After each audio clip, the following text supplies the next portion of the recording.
This doesn't harm them. You know, it has nothing. It's you know, maybe it's annoying, but it's not harmful. This is still a male. So you see these things right here? These are called boxing glove claws. The females don't have this. So you always know it's a male if you see this kind of claw. Okay. Yeah. So a couple things about them. Horseshoe crabs have 10 eyes. Okay.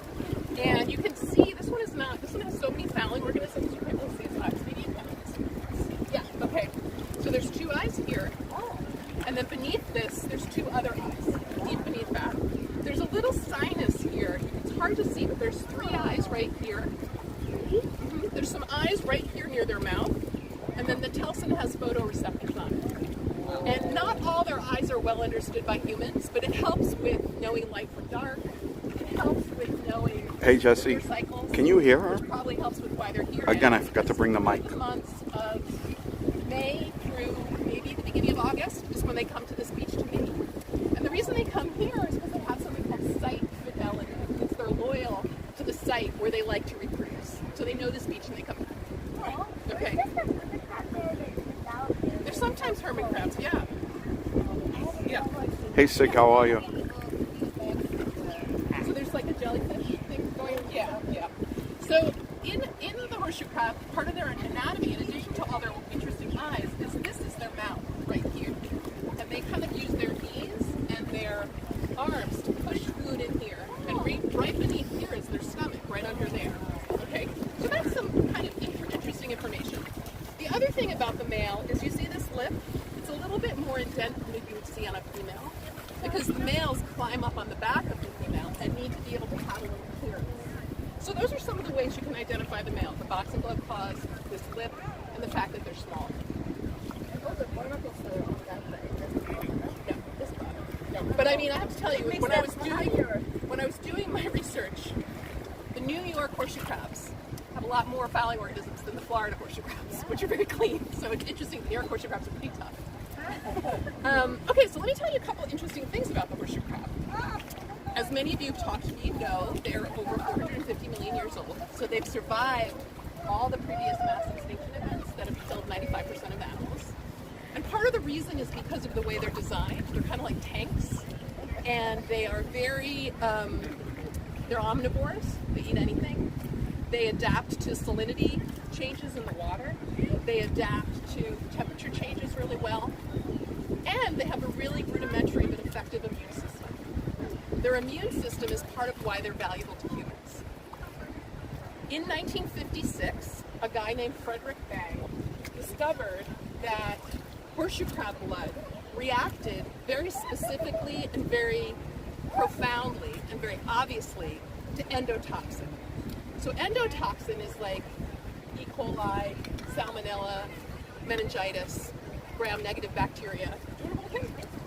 And that is teeming all around us, that gram-negative bacteria. Everywhere we go, everything we touch has gram-negative bacteria. And the reason we don't get affected, I mean, sometimes we do if we eat food and it has in it, is because we have skin and we're not directly putting it in our bodies. But when we have an injection or an insertable, I just had my knees replaced about 14 weeks ago. Oh my God. And I'm really grateful for horseshoe crabs because the insertables that are in my knees were tested on horseshoe crab blood to make sure there was no endotoxin. So in the 1970s, somebody developed a test called LAL, Limulus Amoebocyte Lysate Test, which the FDA mandates that all pharmaceuticals that are injectable or insertable in humans be tested on LAL, be tested on horseshoe crab blood. You can pass it around if somebody else wants to hold it. This is still a male, unfortunately. We have overrepresented in males. You want to hold it? And so what ends up happening is horseshoe crabs do not breed in captivity. They cannot reach adulthood in captivity. So up and down the eastern seaboard, people harvest horseshoe crabs. Biopharmaceutical companies take the horseshoe crab, bend it over a bar like this, and do what's called a cardiac puncture right here into the spine, and take about 40% of its blood. Well, this is, depends on who you ask. The horseshoe crab, it's about a coffee cup size of the amount of blood, and their blood is blue because it's copper-based, not iron-based like our blood. And the blood is then turned into this lysate, a quart of the blood costs about $15,000. So the pharmaceutical companies are allowed to take the horseshoe crabs. They're allowed to take them to a facility, bleed them. You're good at this. Oh, Okay, it's okay. It's okay. she's still good at it. He's okay. He's okay. Okay. Do you want someone else? Somebody not hold it that wants to hold it? Do you want to hold it? Do you want to hold it? Then do you get it? Do you want to? Is anybody suffering with that? Is anybody lacking attention, affection with horseshoe crab? Okay, so he's a heavy one, yeah. Any females out there? No. Okay. There's a coffee cup of new blood in that water. Oh no, they take a coffee cup amount of blood. They take more than, they take almost 40% of their blood. And when they take the blood, they take it to the lab, they turn it into this lysate test. And in order to get FDA approval, they need to have LAL to test things on, to bring them to market. So COVID shots, flu shots, knee replacements, everything is tested. And what they do is they create the lysate, they put all the, let's say, flu vaccines out, they douse them with a kind of solution of water, they take the water, they test the water. If the water HPC, turns jello, that's the reaction. When endotoxin hits their blood, it turns to jello. If that is to happen, that means that it's effective. So we have a lot of gratitude for horseshoe crabs, but unfortunately, this has put them in jeopardy. Because now they are harvested for biomedical services, they are harvested for feed, and historically they were harvested for fertilizer until we started using artificial fertilizers. So horseshoe crabs, my argument is that horseshoe crabs probably mean a lot more to us, that's okay, than we mean to them, right? We've been sort of harmful to their ability to thrive, despite being able to live through all these mass extinction events, right? So it's a little bit troublesome to see these kind of gorgeous creatures that actually don't harm anything. They're not violent, they're not, you know, if you see them on shore, they're actually quite vulnerable. And if you ever see a horseshoe crab on its back, please flip it over, because it doesn't have long to live if it's upside down. Birds are going to get it, or it's really tired. So he's digging himself in. He's going to wait this 12-hour cycle, because it's just about, it's just low tide now. The tide is just starting to change. And he's going to wait until the females start coming in, and then he's going to dig himself out, and he's going to find her. And then he's going to amplex to her, hopefully for the rest of the season. Hopefully he'll stay attached to her for about 2 months. He will not eat, he'll not let go, and he'll try to be the one that releases his sperm when she's digging her hole. Oh, you did? Yeah. You have an amplex pair? Yeah. Oh, great. Okay, let's go see the amplex pair. This is great. I don't know if I could go in that far. I'm in my regular sneakers. Sorry guys, I couldn't talk. There's a lot of people around me, and I was trying to capture what she was saying. Oh man. Dad, I found one.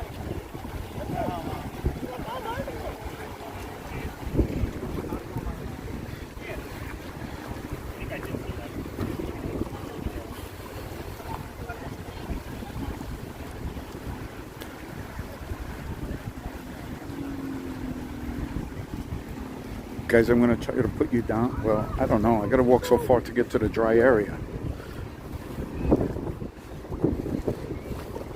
I got to de-shoe and de-sock. I've done this before and they weren't that far out.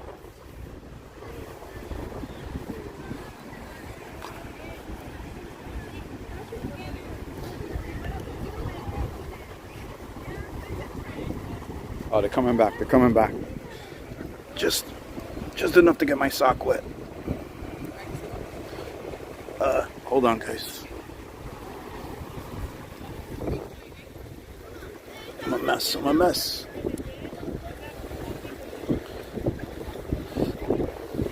So I could talk a little now. So what happened was there's a parking lot. This is like on the side of a highway, and there's a parking lot. And usually you could park no problem. The parking lot was packed. So I had to go the other way, turn around, and then come back. And park like, oh. High Plains Camper, I said, please. Thank you so much, though. Thank you. So I don't know how much you guys heard. She was explaining most of these are males. You could tell by the claws when you flip them over. And they're waiting for the females.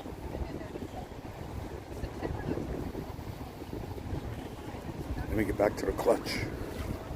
So I'm not going to talk that much because I don't want to like disturb the other people or block what she's saying.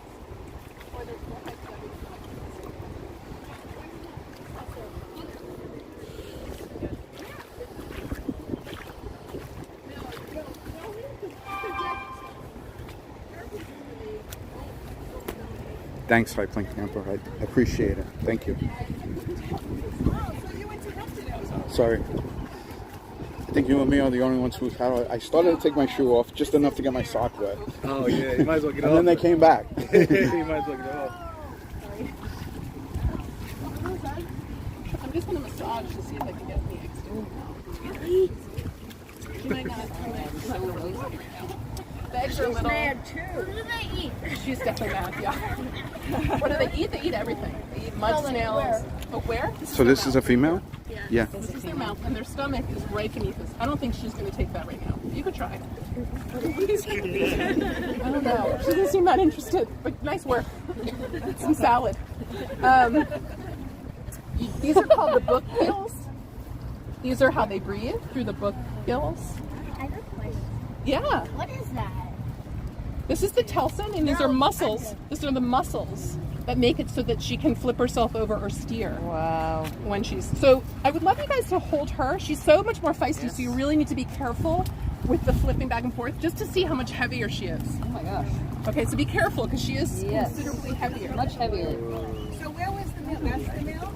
Yeah, I mean, any one of these males is the second she's put down, is going to beeline towards her to try and amplex. They amplex right here, and I don't see if we have any mating. Oh yeah, this is a mating scar. So there's the mating scars are right here where the males have attached. This is where the mating They scars are See? so meaty. They just scar them. Wow. You see the mating scars right there? This and this little notches on them. Yes. So he's amplexed here with his boxing glove paws. Yes. Yes, ma'am. Only one male can attach, but satellite She's so males come pissed here at me. to try and ejaculate. She said I was. They are so wild looking. But well, like for the entire 2 months. They're probably saying the same thing about us. She's like, you just ruined my date night. I'm gonna pass this around. Thank a little. you. It's very heavy, but is anybody interested? I mean, it's definitely cool to feel the difference. Now, really be careful. Don't put your fingers here. Always like a bowl, like you're preparing a bowl, and watch the telson. Okay. Yeah, this is heavier, so just be careful. Good job. Watch your fingers. Watch your fingers here. Okay, wait. I don't have it. If you don't want it, that's okay. So I'm sorry, you were saying before the male and the female for 2 months? So when he amplexes, he tries to stay on. He doesn't necessarily succeed. Yeah. Because other males are trying to jostle him. She's going out, she's coming back. But he's trying his best. And that's why you see those mating scars, because he's holding on for dear life to her. For 2 months? I've been on these before. I never heard Yeah, that. he tries to, well, it's not, I mean, that's what he's trying to do. The whole season, he's trying to stay on and not get jostled. Whether or not that happens, I don't know. Where do we go? They go out to deep water, but that's one thing we don't really know. So they're starting to geotag them to try and figure it out. I don't know if it's so cool. I feel suspicious and angry at the pharmaceutical industry and not totally psyched about everybody knowing where they are, because they think their ability to hide has been to their advantage for a long time. So there's like If you see the tag, you should take a picture and then you send the information to the Fish and Wildlife Service, and they send you a little horseshoe crab kit. But I haven't seen any tag. But when I do, I give them to people. I have here, but not today. So horseshoe crabs, their habitat is from Maine to Mexico, but because of the site fidelity, there are communities, right? There are like regional communities that are in the same genetic pool, basically. We've tracked them, and they go across the Long Island Sound. Like, they do travel, but they like to come back to a beach they're comfortable with to reproduce. So when they put in the jetties here, for a while horseshoe crabs didn't come back because the quality of the sand changed, and they were just not as interested in what the Army Corps of Engineers did. So part of what we argue is that, oh, this is a mud snail. Part of what we argue is that basic, abatement of sea level rise has a lot of consequence for other species. So trying to save the Belt Parkway, if you don't think about the level of the grain of sand and you just start dumping sand, it may have a kind of negative effect not only on horseshoe crabs, but on other animals that feed on horseshoe crab eggs. So it has this kind of ripple effect when you change one factor, when a species has really decided this is where they want to be. Yeah. And because, as I was saying, they have to be fully adults, they have to go through almost 15 to 20 years of molting before they can reproduce. So there's a real lag in their ability to replenish the population because the amount of eggs they lay doesn't necessarily lead to a lot of healthy adult horseshoe crabs. It takes a while. And so many things could go wrong along the way. Yeah, exactly. Like a bird could get you, or you might, not make it back to shore in time. You might dehydrate, Does So traffic affect them in any way, or not really? I think that's an interesting question. Like during COVID, like the wind, like you could. I know a lot of animals did so much better during COVID, for sure. Yeah, a lot of animal studies people were just like, the skies, etc. I don't know. I mean, I tend to think of them as extremely adaptable to toxic situations, and that's what's enabled them. But they sort of met their match with us. Our toxic capacities are sort of unprecedented, I guess. Yeah. The term Anthropocene, I'm sure you've heard that term bandied about. This is kind of a poster child for the Anthropocene because perhaps humans will be the demise of the species. Yeah. I don't know that, but that's something that I'm concerned about. Yeah. What are the main things we can do or should do? So I think the most important thing is not to hold them by their tail fin. I should have said that at the beginning. A lot of people think that the tail is the way to get them. So if their tail breaks off, they're very vulnerable. Right. I think the other thing is if you see them flipped over, to flip them back over. I mean, like humanity. Like, should we take less blood or take fewer Well, crabs? so the thing is, to be honest, right now there's a synthetic Okay. that can be used in place of LAL to test. But the FDA requires that if you have brought something to market and it's already been tested on LAL, you need to do certain all beaches. your R&D on the synthetic in order for the drug to get. So Hey, there's Flo a lot of Farm. people who feel Hey, until HC. horseshoe crab blood is run out, no one's going to move over to the synthetic. And that is, something that, I mean, there was just a law passed that you can't harvest horseshoe crabs for bait in New York, right? So, that's a very good thing because that just passed, right? Like maybe 2 months ago, I mean, really recently. So there is legislation. They are very valuable for bait because you can chum the water with their insides, and whelk and eel really like the horseshoe crab chum. Even though there's not a big market here, there's markets in Asia for those kinds of foods. So that ends up being also to the detriment because you can harvest the horseshoe crabs for $5 a horseshoe crab. I think. I don't know. Is that still how much people are getting? Yeah, I don't really know. How's that all going to be enforced? So this is a really interesting question. Let me get back to the blood about that. Because this No. is What are the these? blood industry is not very What, well those black regulated. dots? Yeah. I don't think they And have to do with the rules horseshoe have to crab. take the horseshoe crab I don't think so. Bring it back to the exact or the kind of location you found it. Could ask within a her. certain It's amount of interesting. time, Yeah, keep the them refrigerated. What? And Oh, they there's are? more It's just this technical area. reasons They're not over there. 15%. So the industry set that The little girl 50% pulled up something before and it was some blood other harvest, kind of and that's crab. okay. Oh, okay. So maybe. Yeah, I don't like you know said, I didn't who's know. checking Ask, what it is. ask. Like, I don't know where the regulators are. I've studied on this beach for like 5 years. I've been out here doing doing censuses of babies, doing juvenile counts. I've only seen a regulator once, and they didn't know what a horseshoe crab was.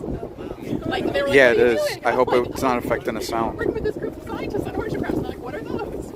That isn't to be mad at the regulator, but it just shows how low on the totem pole. Like education-wise. Yeah, and just this past year, or past 5 years, horseshoe crabs have been reallocated. So there's an organization called the International Union of Conservation Naturalists, and they're responsible for what's called red listing. So when something is going to be endangered, that's the group that does it. Horseshoe crabs were just Exactly, Jesse. as least threatened to vulnerable in the past 5 years. That's when they come up on That shore. means the numbers are dwindling at such a rate that it's concerning that they could become more endangered or extinct in the wild and then extinct. So there's a way of monitoring the relative health of the species, and yeah, that's a male right there. I don't know. Does someone have the female still? Oh, here. Yeah. Does anyone else want to hold the female before I put her back? Yeah. So hold it like a bowl. So HC, this is called Plum Beach. It's not technically a beach. Like there's not lifeguards and stuff, but people use it as a beach, like further down. And there's a little parking lot. It's off the side of the Bell Parkway. But where the horseshoe crabs are is in Jamaica Bay, which is pretty big. So I've been to other sites too that do the same thing. They look like half. You know, give these talks and tours. I just want to show you, but she's not going to release any. Sometimes they won't release them. Okay, can you show us her eyes again? Yeah, so she has eyes here, and then behind here she has two other sets of eyes. Right here you can see this little sinus. You see the little holes right here? There's one here, and one underneath. Those are eyes. There's eyes near her mouth. I don't actually know where those are. And then there's photoreceptors on her tail. Wow. Somebody won the Nobel Prize studying horseshoe crab eyes in 1948. So there's a lot of literature about them. And they helped to understand what's on people's eyes. And you said 15 to 20? No, there's a female. Oh yeah. Yeah, that's very good. So, you know that was done? Yeah, that's very good. Those are just like, are they like, where are the I forgot what they're called. They're called floppers. I don't remember. Matt might know, but I don't remember. okay. Sorry, they're limited in my knowledge of that. We got a little warmed up. How many seasons? Like, I guess how long does she live and how long? Yeah, so it depends regionally where they are. So in Florida they live a lot longer than they do in New York, for instance. I don't know exactly why. Maybe it's because the situation is better for them. They live from instar 1 to full adult. They molt between 12 and 18 times. That's a again, tail. they're kind of crawling out, leaving behind the whole carapace. And then when they do their last time, then they're reproductive age. Usually maybe 5 years, sometimes a little longer. They'll live beyond that to reproduce. And again, they're coming to shore over those 2 months, laying 5 to 8 times the clutches of 4,000 eggs, and getting them fertilized by the age of reproduction. Maybe at the end, 100,000 eggs. Maybe, I mean, I'm just guessing, maybe 5, maybe 2. I don't even know, but like a minuscule amount. Right. Because so many, Compared to how long it takes. yeah, and then it's if you don't protect the places where they reproduce, like in Japan, the way they deal with sea level rise is to cement it and to create seawalls. So the habitat is eradicated there, and then you lose generations because they don't come back. You know what I mean? So on that subject, we once saw a lot of them like mating over at the Jamaica Bay Life Refuge, and they've since kind of reseeded that land. Is that good So for that's, them, or they what's the problem is depending on what kind of sand they use. Like the horseshoe crabs are a little bit particular. Yeah. They won't. If it's too windy, they won't come in. If it's too rocky or wavy, they won't come in. You know, they don't come in every time to lay the eggs. They kind of have a system, and probably those 10 eyes are giving them information to kind of think like, is this an ideal time? Changing things. We saw with changing things because of the highway and with Hurricane Sandy led to a couple of years no horseshoe crabs coming in, no juveniles. And that's not great. They kind of are out in the sea, and then when they're just resting, things kind of get on their back. The Savalaria, the barnacles, all different things just kind of climb on. Oh, they're all alive. And that whole back is alive. That's like a whole ecology. When they did the sand thing, they totally left, or they didn't come up, or they just moved further down. We don't know. Do you want me to take it? Yeah, I know. Yeah. I thought they shifted, like we had to walk longer now to find No. out. So what we found with the census of the juveniles, there was like missing generation. It wasn't just that we didn't see them. It's that when we did a census, the way you do a census is you come out the beach and you create these sort of zones, and you throw this PVC pipe over your head, and you mount it in the ground, and you take the sand out, and you take the sand, you go up to Fordham where the guy's lab is. Yeah. You sift the sand, you count all the eggs, and then you compare it to last year. Oh, okay. You do that year after year after year. So you poke in the The PVC data every so often? demonstrated that there was, they weren't coming to lay the eggs for those years when the sand was not what they wanted. But it's painstakingly slow research. It's not like, Of course. it's not just observational, like they didn't seem like it's like, Yeah. you know what I mean? But I thought they actually moved, Yeah, like, so they prefer, this horseshoe crabs They moved prefer east, I this thought. part of the, absolutely. They prefer the sand here than the way it used to be. A long time ago they would go there. okay. And part of it has to be with just what's more, they actually like more muddy, and then behind here, you know, the tributary behind here. I never went there. If you go behind Sounds. here, there's like a tributary, and that's where all the juveniles are. So the juveniles go back there to kind of grow up a little bit. Sounds like an interesting place to go. It's beautiful. It's beautiful. That's where we do a lot of the censuses of the juveniles. We go back there and we catch them. No, right over this little berm. Oh, okay. I thought they had to cross the No, highway. they don't cross the highway. No. They're never going to make it. No. Yeah. Now, wait, if you see a dead horseshoe crab, does some other creature come by and Yeah, usually the birds will eat out the insides. can you take that horseshoe crab if you wanted to? Listen to me.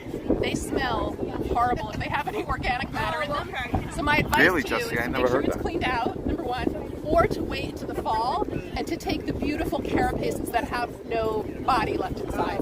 Those are gorgeous. They're basically works of art. They're the exact same thing as the horseshoe crab, and they're really here September, October mostly, and they're usually up right by the grass line. That's where you would see them, and they're all different sizes. They're like this big. They're this big. They're this big. They're this. They're really amazing. Wow. Yeah. I didn't know it was like illegal to touch them. Oh no! It's illegal to harvest them, Right, I but read it's that about it, yeah. yeah. Is this a female? Yeah. Oh no, this is a kind of seaweed. Maybe she's eating this. Maybe it just got caught on her.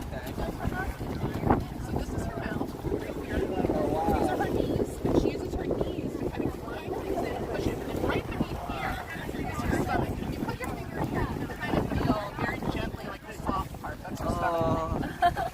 Okay. Anything else? I wanted to see if they put up right She kind of like tripped on this one. That's her mom. These are the mussels. That's the mussels. A photo of the eggs from last year. Oh, okay, great. So this is Vincent, and these are the eggs that come out of her when I would manipulate. We got them last This year. is where the eggs come out of. They come out of right. Oh, this is second one. Wow. They come out of these oviducts here. These are eggs. There's no eggs now.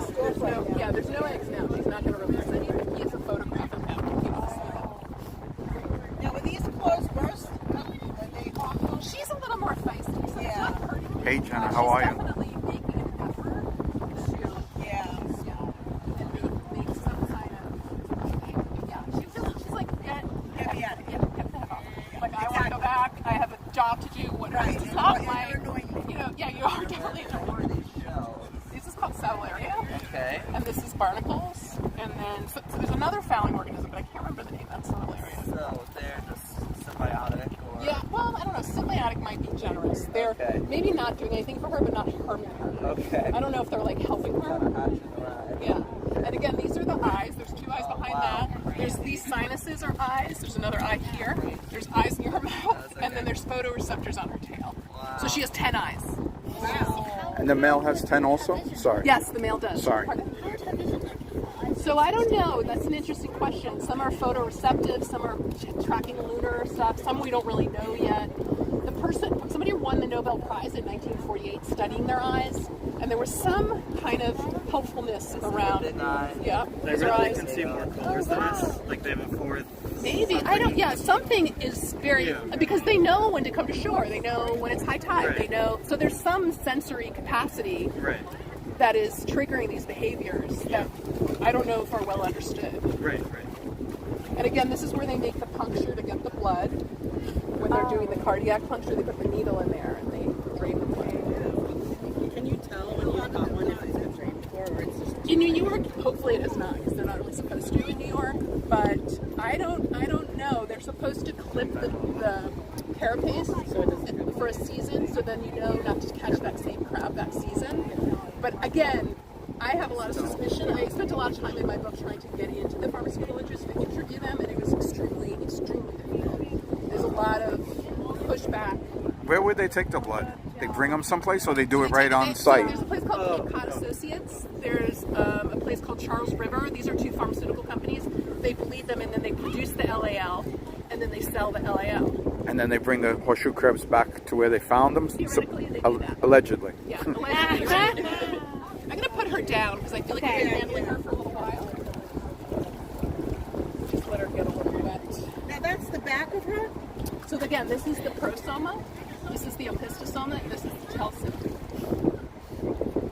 And she has mating scars back here from a male that was attacked or amplexed.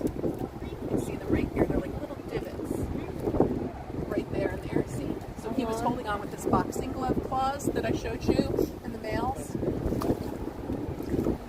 Do the males outlive the females, or? No, I think the females live longer. Oh, really? But females are outnumbered by males, something like 4 to 1 or something. I mean, I don't actually remember the number. Yeah. Don't quote me on that, but I should have looked that up before I came back. No. I only do this once a year, and I kind of forget everything about it. And I've also written a lot of other books since I wrote this book, so.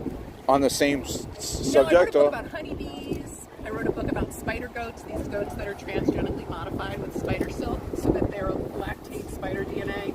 What is the name of the book on the horseshoe crab? Catch and release. Catch and Release. And what is the author's name? What is it? Jean Moore. What is it? Lisa Jean Moore. Lisa Jean Moore. It's on Amazon. And it's great. I read it. You read it? Cover to cover? So you should be answering these questions. It's been a few years, and I'm of an age where facts. I'm like, oh, I remember this. And she says it, but I'm like, oh, God. So she's kind of starting to bury herself a little bit. She knows stuff about the tide that we don't know. And she is not, she will not lay her egg until the male is here. This male's thier. No, but I mean like really close.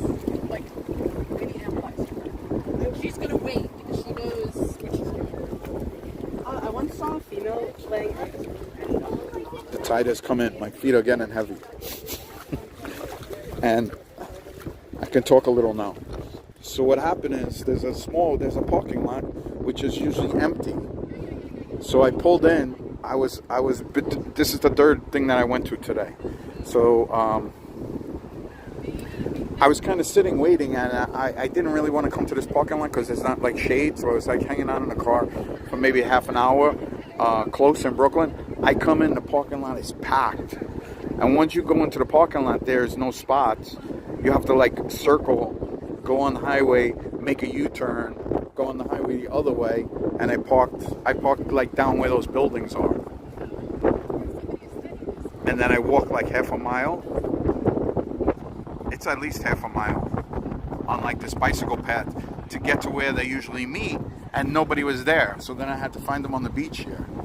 So I was glad I put the title beforehand, and I asked them, is it okay? And they were like, yeah. She was, yeah, of course. And the other group was like, oh, if she says okay, no problem. So I hope it's not too windy, because again, I had the microphone in the car. She seems cool. Like I probably could have just clipped the microphone on her, but I was in such a rush to get here that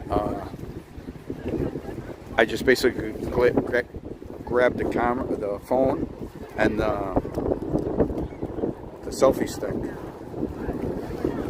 But anyway, point is, I have to walk back with soaking wet shoes. But it's nice. I think we're all going to get wet. I think they're talking about a crazy storm coming. So that's probably why they started exactly on time. It was supposed to start at 6. I was in the parking lot back when I walked back like 6:15. And they were already no place in sight. This is where they are punctured. Thanks, Jesse. And there's a heart right there that pumps and the blood comes out. Blood is used for pharmaceutical applications to test things to make sure they don't have endotoxin. There's nothing here that'll hurt you. We just make sure we don't put our fingers in here, because when they bend, you could just inadvertently get your finger pinched. They don't really pinch like she's trying to pinch me, but you can see like the book gills. Sure what that is. These are the book gills. This is how they breathe. This is how they push them.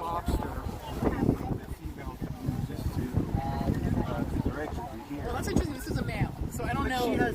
I'll find out. Yeah, maybe. Yeah, well, they both have just The female does something with this to help push the eggs out. well, and the females have the silly egg. Oh no. Okay, so let me show you where her eggs are. Her eggs are behind the book gills. They just kind of pop out of. She has eggs, but she's not going to release them now. But they're in here. Oh wow. And that's where they come out, right there. When is she going to release them? When a male is attached, or she's dug a hole and she feels ready. She's just not going to do it now. It's a tiny bit early in the mating season. I mean, they're mating now, but they'll mate for the next couple months. And she'll come to shore 5 or 8 times, each time laying about about 4,000 eggs. Oh, wow. Out of the 4,000, how many is there? So she does it about 5, so there's 100,000 at the end of the season that she's laid, and they're like kind of clutches, and after 2 to 4 weeks, they hatch, and they like kind of like turtles, they crawl back to the water, they get eaten by birds, they don't even make it, they don't die, but minuscule. I don't even know, I did a calculation in my book, this isn't a plug, but in the book it says something like 5, like a really minuscule amount. Can you take a picture? The male is attached to the female, so they lay the egg into the male. No, so it's external reproduction. So she's laying the clutch of eggs, and he's just ejaculating. And he's attached.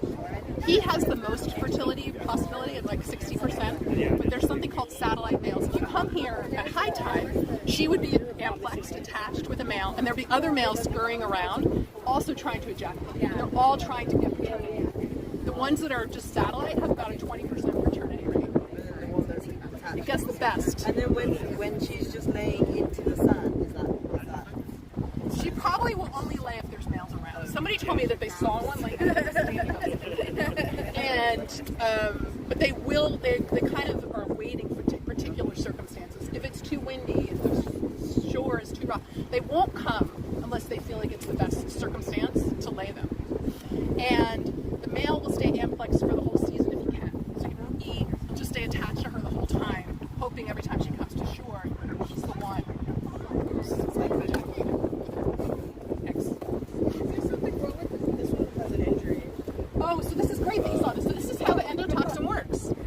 When they get an injury, the jello that I talked about, the gelatin, so this guy's, all his appendages were eaten or broken off. He's still hardy. He's still wanting to reproduce. He's like, still pick me. My teleson's busted. Somebody ate part of my crop, but I'm still ready to go. This is why they've lived 450 million years. Because they can 450 survive million years. really atrociously horrible things happening to them, and just kind of like, okay, I'm ready. You know, like nothing stops me. I'm indestructible, and that's pretty remarkable. That guy is just totally somebody to be admiring, right? Like, nope, not you. Look at him. I mean, he's really, really still going. You gotta hand it to him. So he's like the bad boy of the horseshoe crabs. He's like, If the yeah, female likes a bad boy, right, she's going to pick him. The eyes, so there's 2 eyes here. Behind here, there's 2 eyes.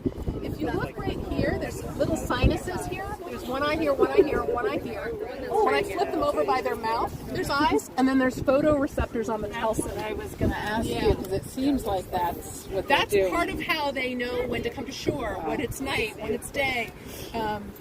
You know, probably what's going on with the tides, lunar cycles, all that.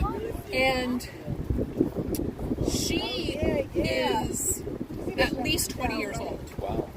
But probably more. And she's probably molted, I would say 12 to 15 times. And when they molt, I've explained this a couple times, they kind of, they're small. When they're first instar, they're about this big. And they're beautiful. Like if you ever see a really baby horseshoe crab, like this is too early in the season. They're just the most gorgeous, fully formed, little miniature versions of this. And where's Vincent? Oh, you're right there. Vincent has a good picture of the eggs if anybody wants to see. And Casey, Vincent's a purchase grad. Casey and I are both professors of purchase. And so they kind of just climb out of their old shell and leave the old one behind, and then they're fully formed in a new shell. And they do that multiple times to grow. Yeah. Kind of like spiders. They're more like spiders than they are like crabs. I have a personal question. Yeah. What made you want to So study I grew these? up around here. Yeah. And I had written this book about urban beekeeping, and I was looking for another urban species that I could write a book about. Uh-huh. And I'm a medical sociologist, so I'm interested in science and medicine. And they have a biomedical, as I talked about with the blood. And so they were a good crossover species. So I wrote to a guy who worked at Fordham, who's the foremost expert in juvenile horseshoe crabs. And I went to his office, and he was like, why don't you just come out to the beach with me, to Plum Beach, and we'll do some science together.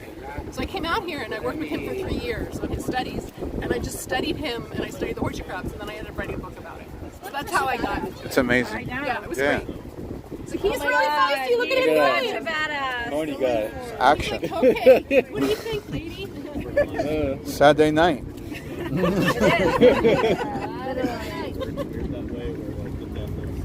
That's really impressive. He is the most active. I'm really impressed with him.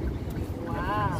were you saying about the gel in his lens? So, remember when I told you that endotoxin? Yeah. So when they get injured, they immediately form a scab, which is the gel. So their immune system is I'm not sure. very rudimentary, but How do I extremely ask her that? effective and has helped them for millions and millions of years. I gotta get a closer look. I love how he's like, I'm gonna just get in between. Yeah, these two. No, not you, buddy. I'm gonna try and like push the other guy out.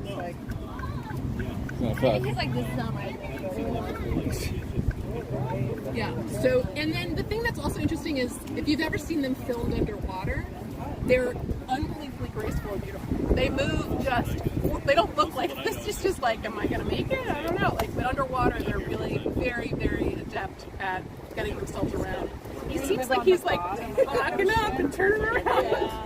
Yeah, so they go out to deep water. We don't know that much about what they do in off season, but they've started geotagging them to identify where they go and what they do, which I don't think is great. amplex? Is he trying to amplex? He might be trying to amplex. Well, we are witnessing a real love connection here. Look at this. A little love connection. I hear Barry White. I don't know. He's kind of. I don't know if he's really trying. What direction do they usually come onto? You know, when they come to shore, they're amplexed. I don't think they will amplex on shore because when they come in from high tide, they're already connected. So I don't think he'll connect to her now. But he's certainly like researching what's going on here. But I think they have to be in the water. That's my Like maybe get to float up. But I don't know for sure. Do they swim? They swim beautifully. Coming to They you. really. I think he likes my New Balance. Yeah, yeah. Would a male try to mate with a female before she's You guys try to hit. I don't know. I don't know how to actually identify their age. Come on, buddy, you When got the I've 10 done eyes. studies, usually you look at the phallic organisms, you look at other things to try and assess the health of the carapace, and that's often a sort of proxy for age, but it's not. You know, it's when they're reproducing, you know they're adults, but you know I don't know before that, and I don't think non-mature. I think so. adults I think come maybe I have to the scent shore on them. until they're ready I was to in the water I don't deep. know that for a The fact, that's just pheromones. what I think. They live up to be like 20, 25, 30. You know, it really depends geographically where they are, and I It's really- that in, like, I'm starting to feel uncomfortable. I don't know. I don't. How do you know her age? I know that she's molted at a certain number of times. Okay. I don't know, like, how many years that is because the molting isn't like at the beginning of their life they molt a lot because they're growing really fast. Then they kind of like stabilize for a little while, and then like so. Let's say at the beginning they molt every 2 months, and then maybe it'll be like a year before they molt again, and then maybe it'll be like another 2 years. So I know she's had her final molt, which might be her 15th, 18th molt, but I don't know chronologically how long that was. Yeah. They go up to Maine, but with climate change, I bet they'll start going farther north and maybe come up from Mexico. But their habitat is from Maine to the Yucatan. Wow. But they are these guys don't go there. These guys stay here, but only the East Coast of the United States. So the limulus, this kind of horseshoe crab, is only on the East Coast. There's 3 species in Asia, but they're very threatened, and I don't actually even know if I don't even know their numbers. So this limulus has just been classified as vulnerable from least threatened. So they're definitely, numbers are dwindling, and there's reason to be concerned. So is it anyone we... Sorry. How far away? How far away from one location? So they have what's called site fidelity, which means they will always reproduce here. These horseshoe crabs will come back here their whole lives. They won't like leave. Well, you know, again, I don't know. There've been, so if you ever see a horseshoe crab that has a white tag here, I mean, you've been here when we found them, right? Yeah, usually we'll find a horseshoe crab that are tagged, and they're tagged by different state actors that are scientifically trying to identify their habitat where they roam. And so then you go online, you put in that information as a form of a citizen science project, and then that data is aggregated to figure out where did they go, how did they go, how healthy were they. You get to answer a bunch of questions. I'm always a little nervous because I don't trust the pharmaceutical industry not to use that information to then identify where the crabs are. So like, oh, good job. Oh wow, look at that one. Another one. She has a lot of family work. How are they being impacted by sea level rise? So I think the most significant way they're affected by sea level rise is how humans choose to deal with sea level rise. So a lot of the kind of ways they deal with it in Japan is to put a lot of cement down and to create seawalls. And seawalls then leave the habitat unavailable for the horseshoe crabs. And if you know, if they don't mate that season, it's a whole generation lost. And the mating is not that successful, so like it matters a lot. So the kind of creating seawalls, which is sometimes what they want to do in New York. I mean, the Vermilion Oyster Project is a great idea. That's like the best thing to do. But to create seawalls, if you know there's a species that uses that location, and you were putting a seawall up, you really have eliminated. And because they have site fidelity, I don't know how long does it take them to find a new place. Like, I don't know the answer to that. I imagine it would be a couple seasons. I mean, that's what I think. So, but they are also, I think climate change scientists like to study them because they're so long-lived, and they've managed to live through low oxygenation, high salinity, temperature changes, food changes, earthquakes, volcanoes, ice ages. So they are sort of very scientifically interesting because they have a story to tell, right, that could be really valuable for us. But I also think we're not treating them very well. How many species did you say? There's 4 different species. Limulus is the one we're looking at, and then there's, I can't really remember, Tridentis. There's 3 other ones in Asia. So aside from that group, do they have a closest living relative, or they're just so different than anything else? Well, so trilobites is like the historical, like ancient dinosaur-like animal. I think scorpions, people say, and spiders, and that's the family, you know, like that, because they're blue-blooded, because they have more akin than Chalere, the way their pictures and stuff work, the carapace. There's certain things that put them in that Linnaean sort of taxonomy. Where we were before in the water, there was like a lot of black. They almost Those like are mud snails. mud snails. Snails, they're everywhere. They're sort of. Do they get big or? They get to be about that big. You'll see them, like if you come back here, you'd see the same ones, but a little bigger. These are, a lot of these are just juveniles. Yeah, it was one area, and yeah, they're tons. They're everywhere. They're just endemic. Mud. They do eat them. I Oh, don't think wow. it's their preferred food. You know, like I would hope so, because then they would be like happy feasting here all the time. I think there's a lot of other things they prefer to eat. Okay, well, I think I'm maybe horseshoe crabbed out. I don't know if you guys are horseshoe crabbed out. If there's other questions, I'm happy to entertain them as we walk down the beach. Thank you so much for holding this. I was like, what? That's really great. Thank you. Thank you so much for coming. I really, really appreciate all the questions. Yeah, we can definitely leave them here. The tide is coming in. I don't know if you've noticed since we've been standing here, it's gotten a little closer. It's going to be up to here very soon. They're going to be fine. And I think like that's the one thing I was worried about with the dark clouds. It's something to see you again. Hey, Patty Fish, I didn't want to talk. I was not trying not to talk because there was like a group of people, and I didn't want to talk like over her or distract them. But we're in Brooklyn.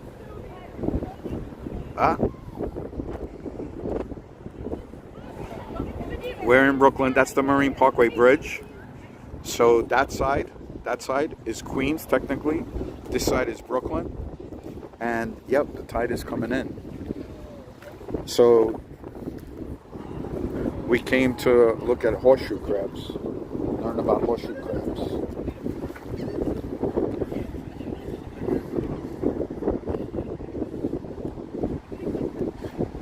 Sig, did you hear the answer with the snails? Somebody else in the group they were asking me what they were. And I was like, ask her, but I guess he couldn't get the question in. So you weren't the only one wondering. About something else. Let me put her down. Anybody want to see the female before I put her down? Oh, yeah. No, I did. So we only found one female, right? So, Yeah. I was taking them off and then they came back. So, yeah. Yeah, I mean, I took a few photos last night around the building, but yeah, I went to all their like senior shows and stuff. Brandon Blue, another one of my good friends. Actually, let me try to get to a little bit of dry area. My shoe is half on. I'm gonna put my shoe completely on and tie it. Because like I say, I have a while to walk back. Even a while to get back to the parking lot where the bench or anything is. I'm interested to go to that area she was talking about. I've never been there. I've been here at low tide. You can walk all the way around. It's really beautiful. This is also, I should have just came here earlier. I would have got a parking spot. There was kite, what is it called? Kite surfing. So this is a windy area. And I did think about it, and I did put the, charged up the microphone that I haven't used yet on a live, and had it in the car. But I was in such a rush to get here because I had to park so far away that I didn't grab it. So 2 nights in a row I forgot.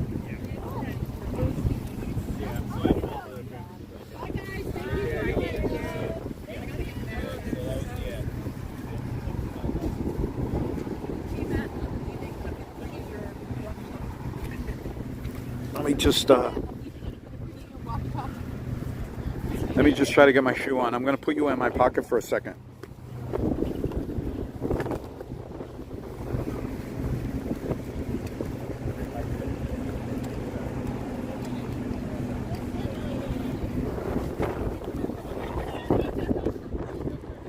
All right, that didn't work. I have to go someplace.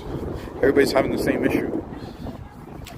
They said bring old shoes, old sneakers or something, but I never thought you actually need water shoes. The other ones I was on, we didn't actually go. I think it was a different time of the year. That's why I was questioning when I saw that it was today. It was more that we would see them up laying the eggs, or they had laid the eggs like during the day or the night before, and they were waiting for high tide to get back out. It's just so fascinating though. And she's the best. I've been on one of her walks once before.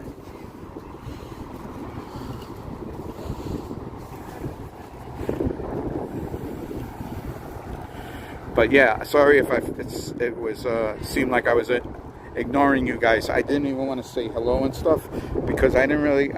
I just said I'm recording. You know what I mean? I didn't want to. Everybody seemed okay with it. Like I say, I asked them, and I was trying not to get people that were on it.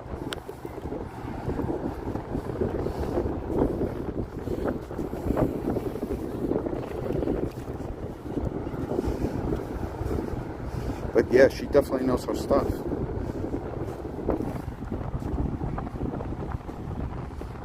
Yeah, she is, Jesse.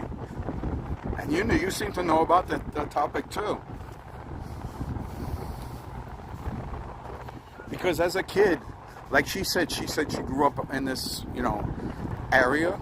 So I grew up, in Brooklyn, and when we would go to the beach, we would see the shells. And as a kid, you didn't know what it was. And all the rumors we thought were truths were like the tail. We thought that could shock you or it was going to do something to you. And the shells themselves looked like a helmet. Like there was all kinds of misinformation. And when I first went on one of these, it's like, no, they can't hurt you. The only way they could hurt you is, like she said, if you get between that part that they flip, like it could squeeze your finger. Even the claws, they don't like attack you. They don't squeeze you.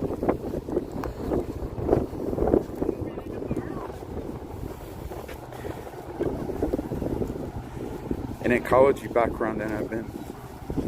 I tied it in Delaware. Oh, they're in Delaware too? On the beach?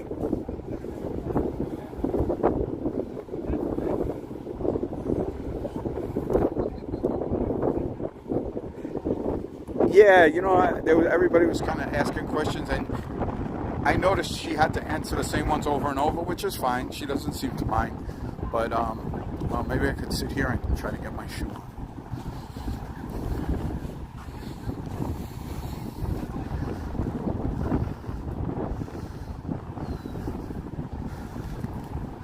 Is this the spot?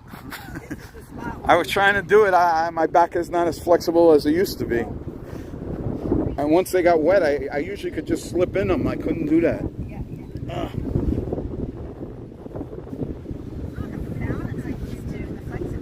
Exactly. Exactly.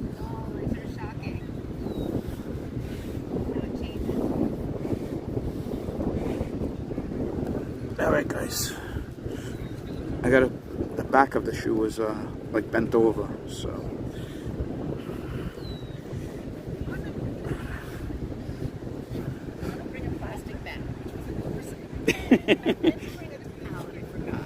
I didn't think I've been to these before and we never got wet. We never got our feet wet. Oh, really? Yeah. Okay. Have a good night. All right, guys. The shoe is on. Update. The shoe is on, and now I'm tying the shoe. So we're in the tying process.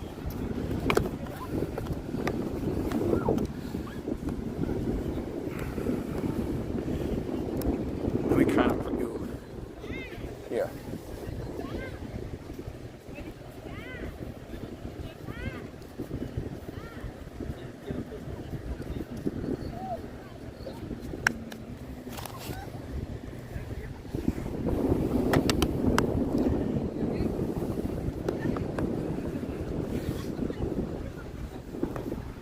Okay.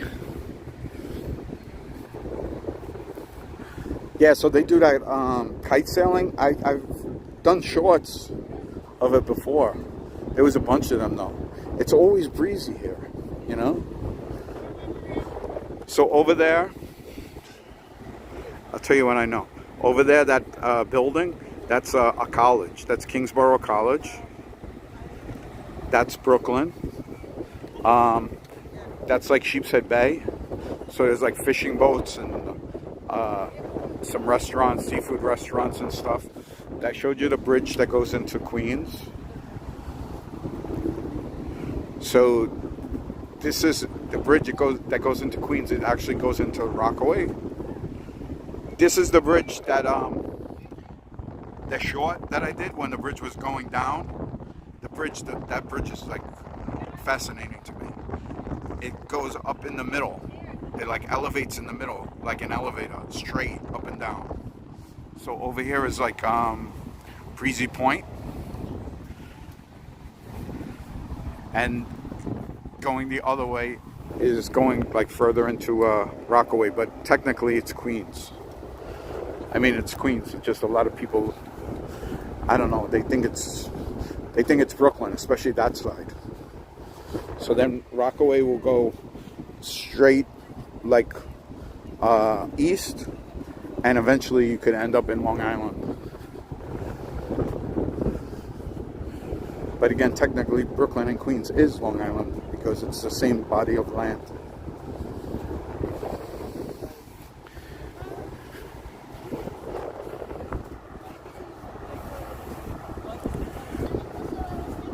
Bubico, how are you? 12,000. I never used the thing. I don't have one of those watches, but I walked a lot between last night and today. This is the third thing that I went to. The other ones I recorded, but I was at a car show, a train parade, and then this. And there was so many other things. It was like everything happens the same weekends, and it seems like this time of the year a lot of stuff is going on.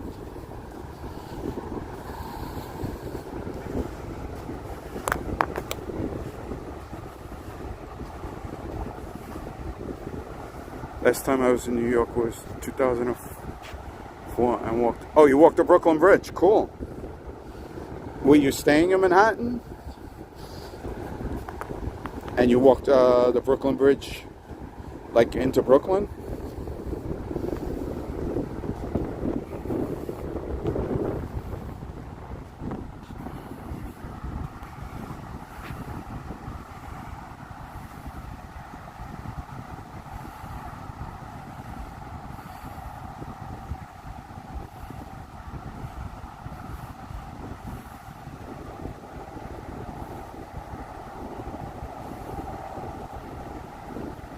Mingo, how are you?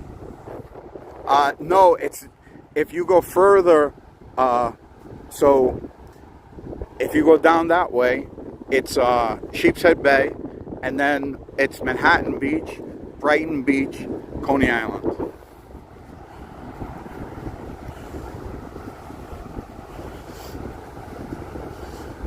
So if I would continue walking the way I'm going, I would end up in Coney Island.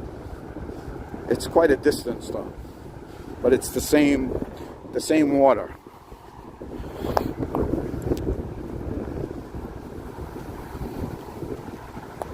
So that's what she was saying. If you walk, I gotta come here one. I think I said that last time, and I never did. Somebody says there's something back there, but I think you have to do it at low tide.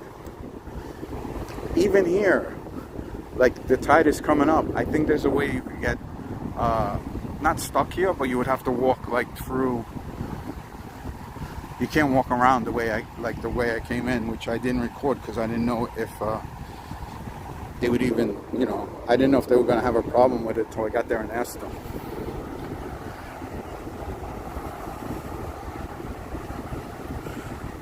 Your dad's family is from Queens. We walked everywhere. I think you told me that once before. But I don't know if you knew the neighborhood in Queens or the area. But I think you did say that to me once before.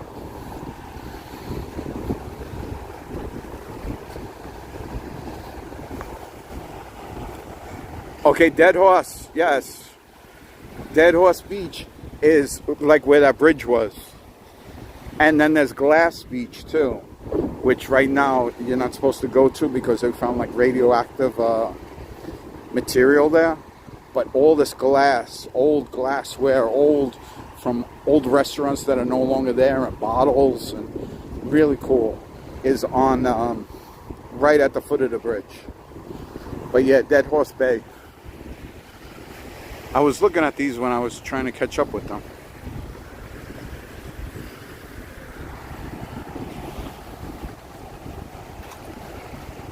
Yes, and it's been a while. I haven't tried to go down there. I mean, I haven't tried since they made that announcement, so I don't know how much like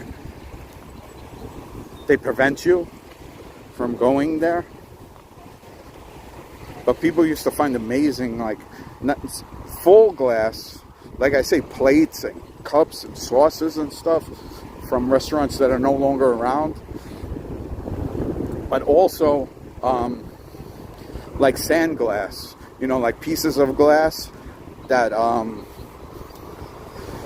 no longer sharp, like sand glass.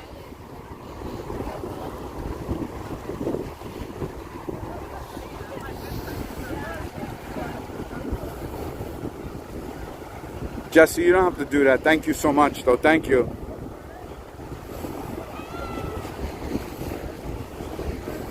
I could have been better. I wish I would have came here first, and found out who was leading the tour. Like, I don't think I would recognize her, but it would have been cool if I would have had the car with me, because then I could have, say, hey, do you mind wearing this microphone? Or I would have got there in time. Because I'm sure she had a little talk at the beginning. So a lot of families come here because it's like convenient. It's less hassles than Coney Island. And especially with kids, it's like, they just play in the sand, go in the water a little bit. So it's less hassles too, because it's free parking right in the parking lot, and you don't have to pay to go over the bridge or anything like that. But mostly people come to fish and to windsurf. Thanks again, Jesse. That was great. Thank you.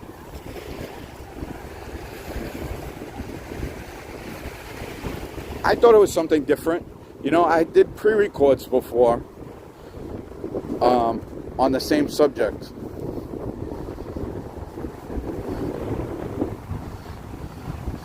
I was kind of hoping, but apparently these got really popular to go on these. I was thinking because the weather was threatening and stuff, that not too many people would come. And, you know, a smaller group.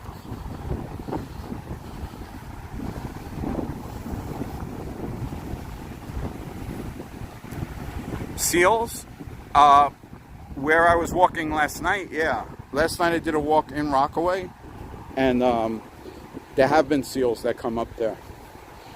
Actually, during the live stream, at one point I walked down to the beach around a minute 10. If you go to last night's live stream, around a minute 10, some fishermen pull up a shark. You know, not a big shark, but you could tell it's a shark. Because I walked down like onto the beach. It's pretty amazing. Like, who would think this is New York City? That's what I say about a lot of the places that I go to. I kind of want to get her book now. I remember saying that last time too. I'm not a big reader, but it sounds like you should probably put a lot of information in it.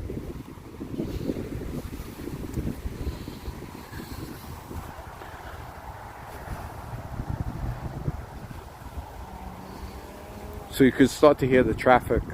This is like a highway, it's called the Bell Parkway. The right way? Yes. Yes, Daddy.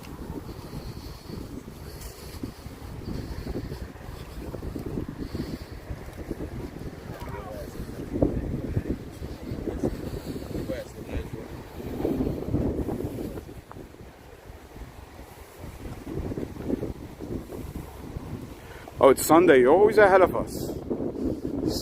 You're always ahead of us.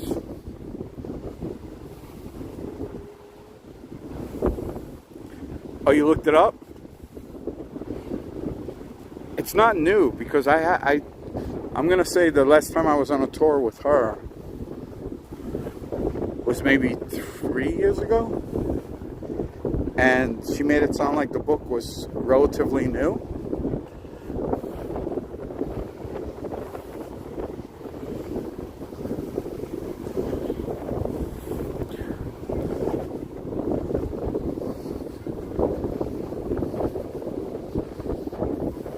So that looks like maybe a fishing boat going out. Ah.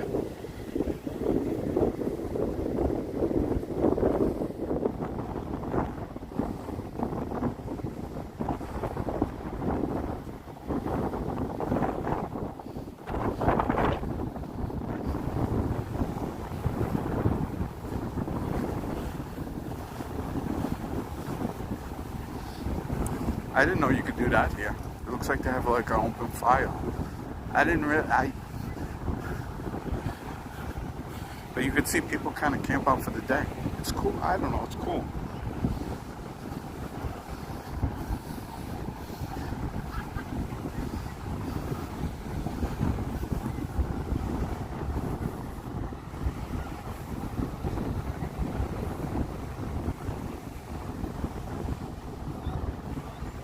I already ate. I'll eat again, but I have stuff at home actually that I gotta cook.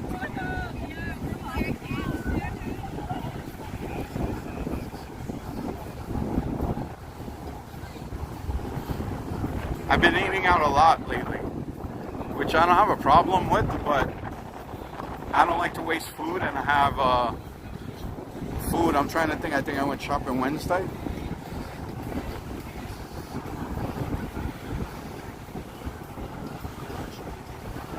So I don't want to, I don't want to go bad or throw it out. I don't want to waste it.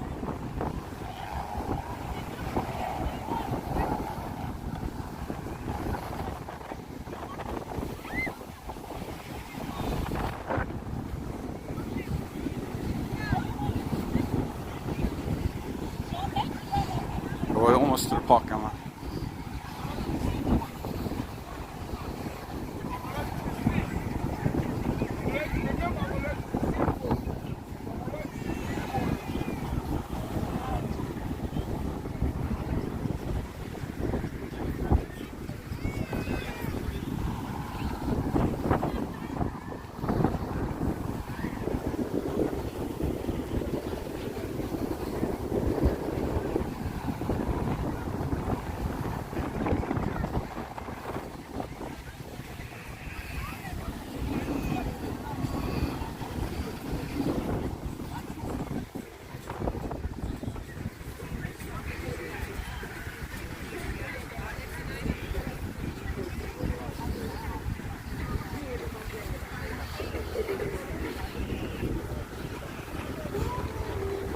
there's a guy that was doing the kite surfing.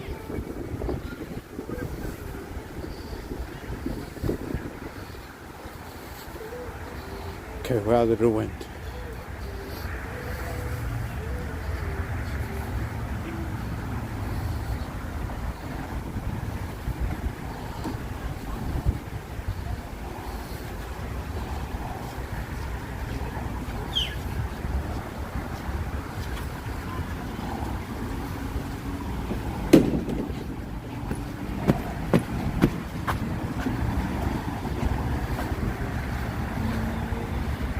So yeah, this is so this path is like a bicycle walkway path, and you could walk. You could almost circle navigate South Brooklyn. You could take this into Queens on a bicycle or walking along the side of the highway. So this is the parking lot, and look, the cop was here. He was giving tickets. There's the cop there. So it's two sides, and every spot was taken. I'm not used to that because, like, I'll pull in here sometimes, you know, to take a break or to use the bathroom if the highway backs up or something, and there's usually nobody here. I kind of forgot that it was nice weather and people might be using the beach or whatever.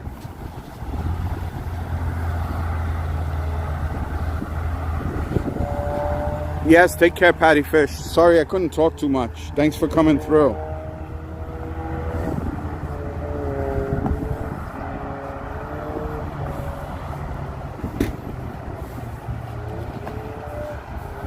Yeah, the dog was cool, right? The dog was like imitating the owner.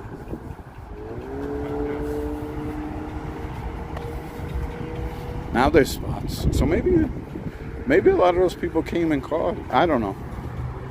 Doesn't matter.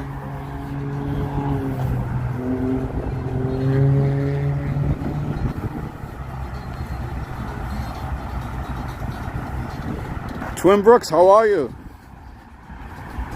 You missed the horseshoe crab. If you rewind a little, you'll see some of the horseshoe crabs. I'm walking back to my car now. It's kind of a long walk. I don't know how much more there is to see, but the situation was the parking lot was full, and this is where they were meeting to go on this walking almost tour. So I pulled in the parking lot and there was not one spot, and there was like 4 or 5 other cars looking for spots.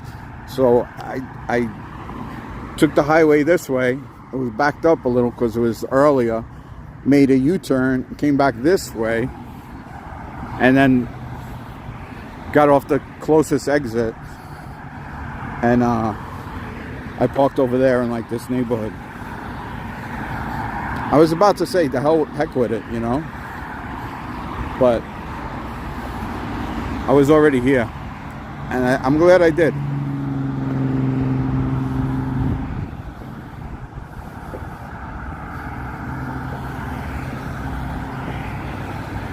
No. Statue? No. I live in Queens. I used to live in Brooklyn.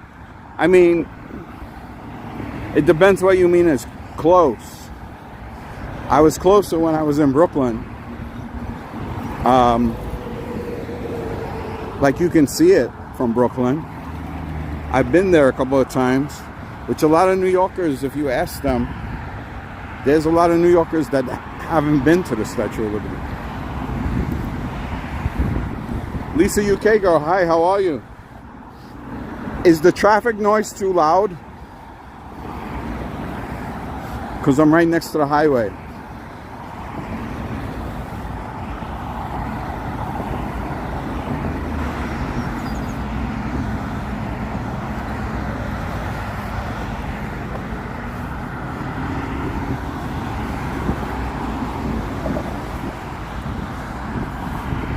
So Lisa, yeah, we already looked at the horseshoe crabs. I'm walking back towards my car now. So if you want, you could, you know, go back or in the replay, you'll see the horseshoe crabs. I don't know. I think they're pretty amazing. Once I found out some of the backstory of them,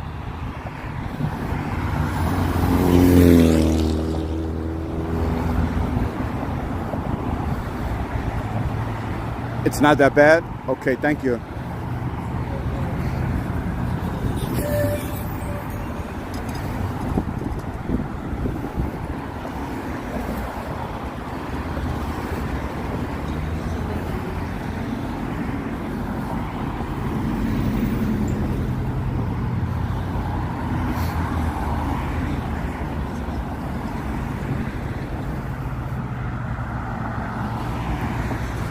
Yes, she was talking about that.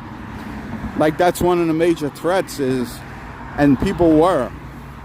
So that body of water that we were at is part of Jamaica Bay.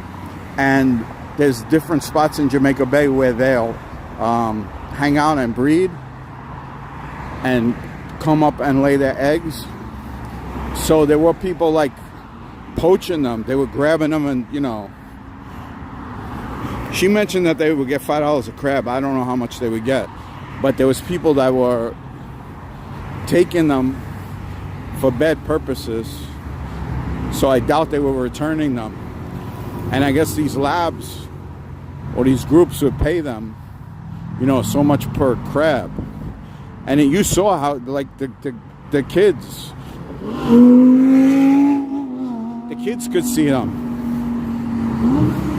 Like a certain tide, they're dug under and you just pull them up. So it's like quick money, but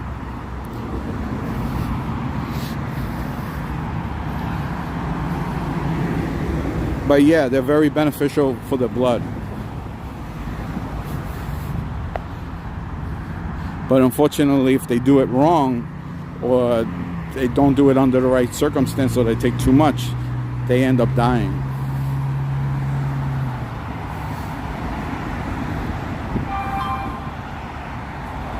Yeah, that was the whole point of it. She was passing them around.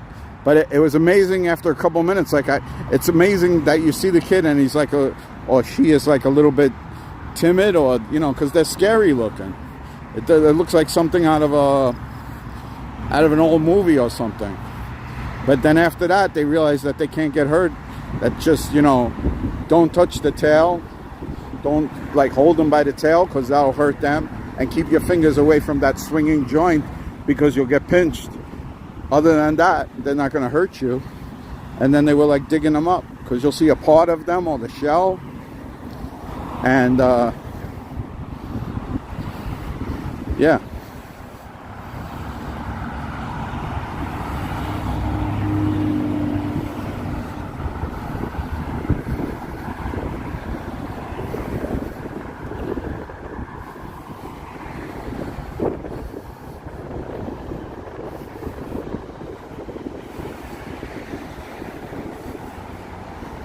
I'm glad it's not raining, because they were saying it's supposed to be like a crazy storm. They've been talking about it since yesterday, though. I hope it happens overnight, but I'm glad it's not happening now, because this walk would have been even longer, because there's no shelter or anything.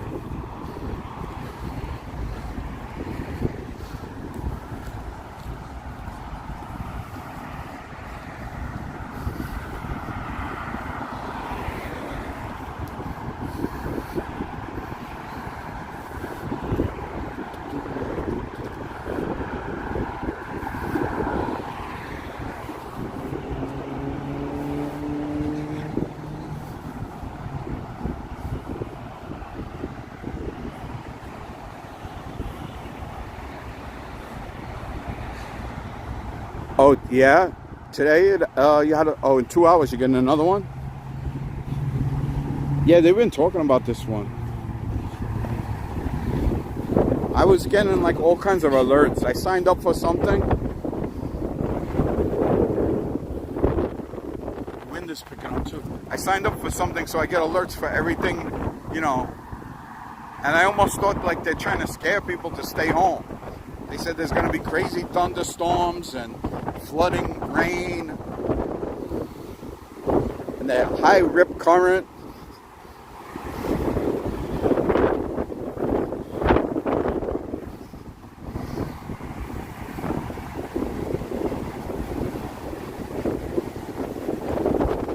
Oh yeah, I'm fine. I think as I said it's gonna happen. Look at the trees.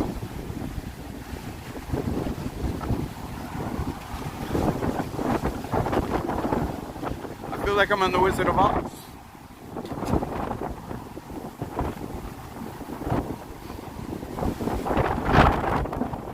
Actually, when I was at the car show, it started raining.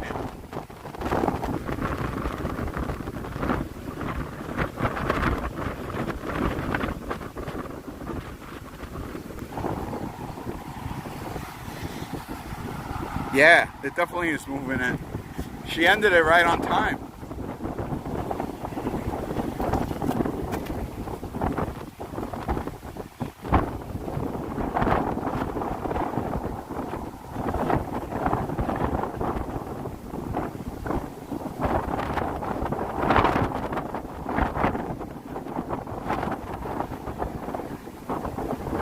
Almost there.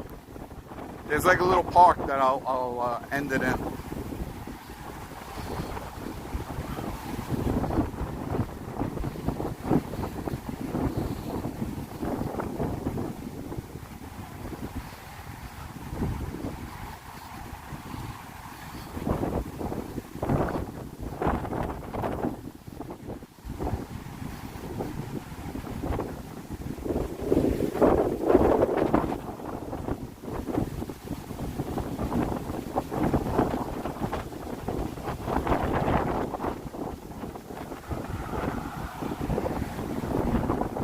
Yes, it is extremely windy.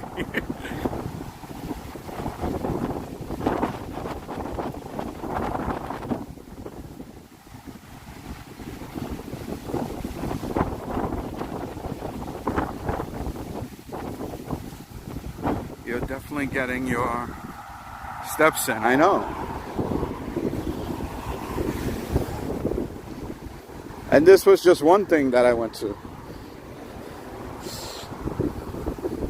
But it's like the perfect weather. I mean, besides that it's going to rain and it was crazy windy. It was a little warm today, but, you know, oh, I just saw a lightning.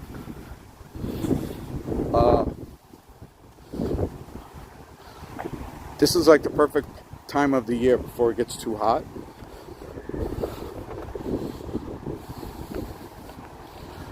Okay, I think we're almost, well, yeah, we're almost there.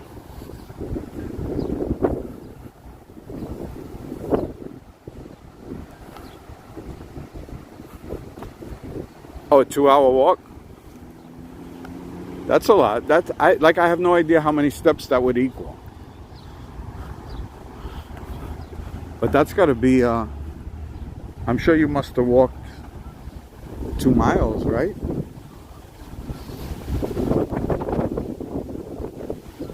Okay.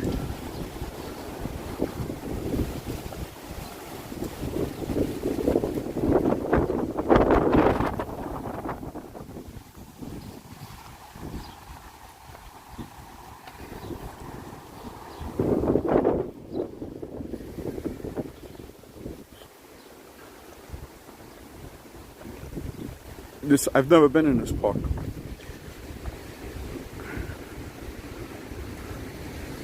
But I'm parked on the other side of the park. I could have walked straight, but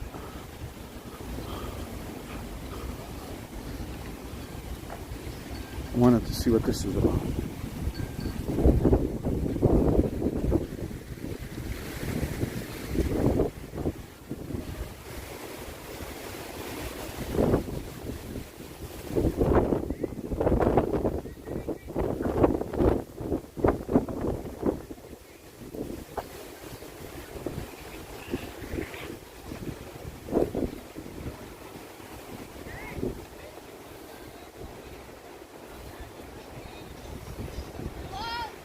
Yeah, you posted a few, right? Did you make a video of the whole thing at the auto auction? I think I saw some auto content, like shorts, right? You didn't buy anything, did you? Did you buy something and you don't want to tell us?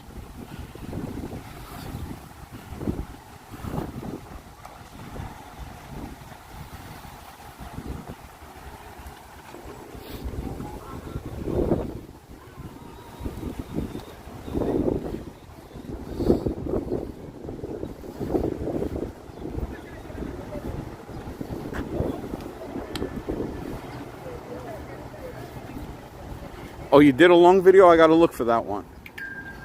I don't think I saw the long video. I saw some shorts because you had told me in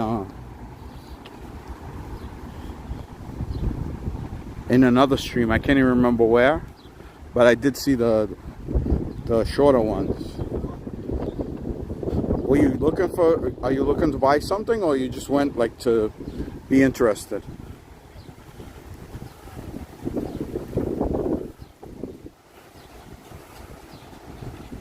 Oh, they have to follow you home?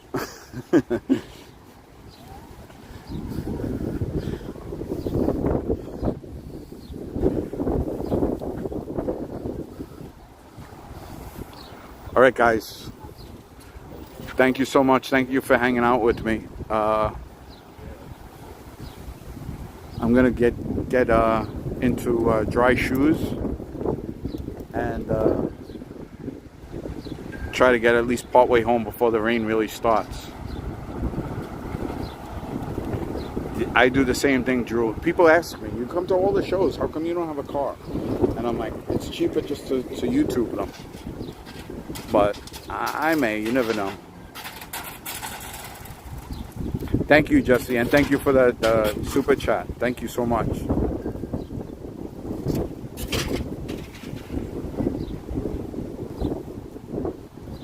Oh, I got a Porsche. I gotta find a song. I don't know if it's the same one we saw that night sing, but I got a video.